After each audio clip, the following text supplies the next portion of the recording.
utegetse twava mu gisuzuguriro ugategeka karande zigapfa ku buzima bwacu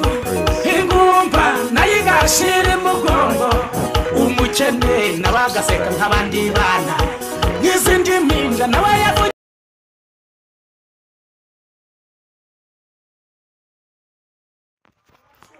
Yes, praise amashyi kubita nabo haruguru koresha itegeko mana koresha itegeko imana ishimwe koresha itegeko ibintu bisobanuke koresha itegeko byari bizamutse neza yego aho amashyi ntuza we umwami wanjye Yesu yakoresheje itegeko ageze mu muryango asanga bapfushije agakobwa barimo kurira yego ntuza we barimo kurira babuze kubabahoza ako kanya Yesu yarakoze igitangaza amusubiza nyina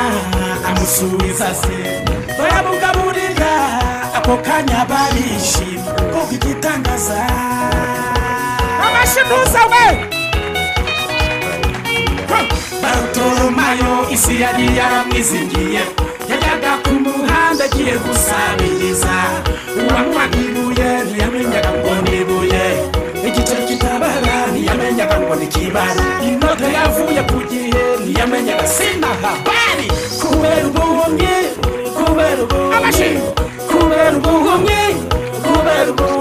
ubukwe muri karitsiye ubona iyabotahaga kubera ubuhumyi ariko Yesu amukozeho ibintu birasobanuka barumirwa baratanga amashyi ntuza we baratangara bifata ku munwa birabayobera kubera ijambo ryiza Yesu amukozeho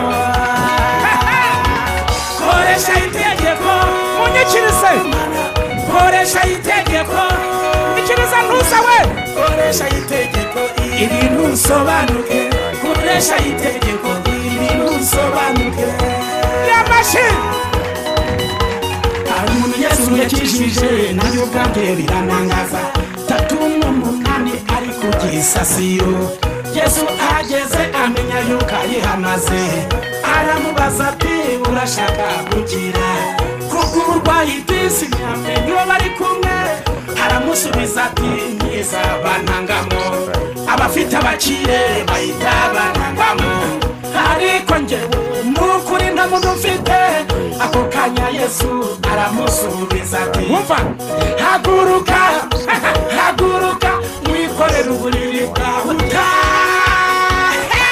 amashyi kubita amashyi muri Bibiliya hagaragara uwitwa Kuro umuvugaho hari umunyamavuta uvuga yuko uzamuka imbere hataringaniye ukaharinganiza inzugi z'imiringa uzazimenagura ibihindizo by'ibyuma uzabicamo kabiri kurarakomera we amashyi ntuza we koresha itegeko nikiriza ntuza uri hajya yitwaga ntu koresha itegeko amana koresha itegeko ibintu bisobanuke koresha itegeko kamera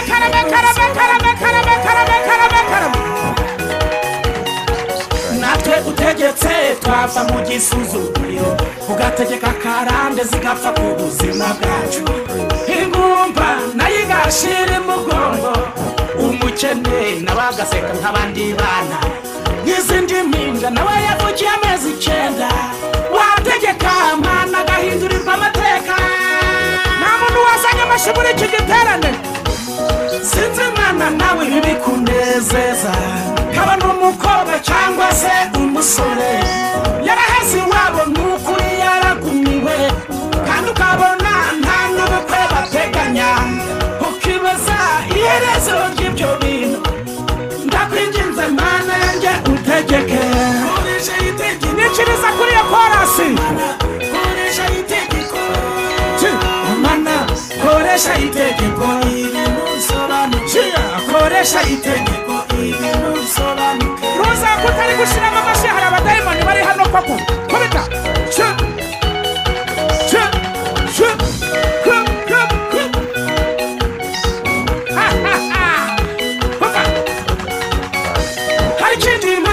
kimwe nshaka kukubwira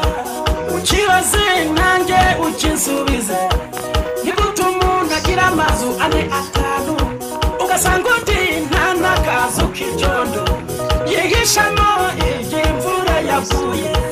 agahora yimuka nk'akarago agahora yimuka nk'akamatera kenya kamana mukuri birakumvira koresha itegeko amashikuza we koresha itegeko yego koresha itegeko abantu bose basobanuzwe koresha itegeko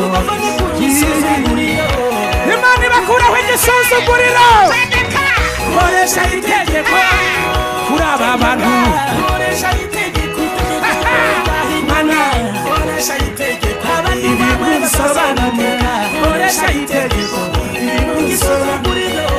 Imana ibakuraho igisuzuguriro katika jina Bwana koresha itegeko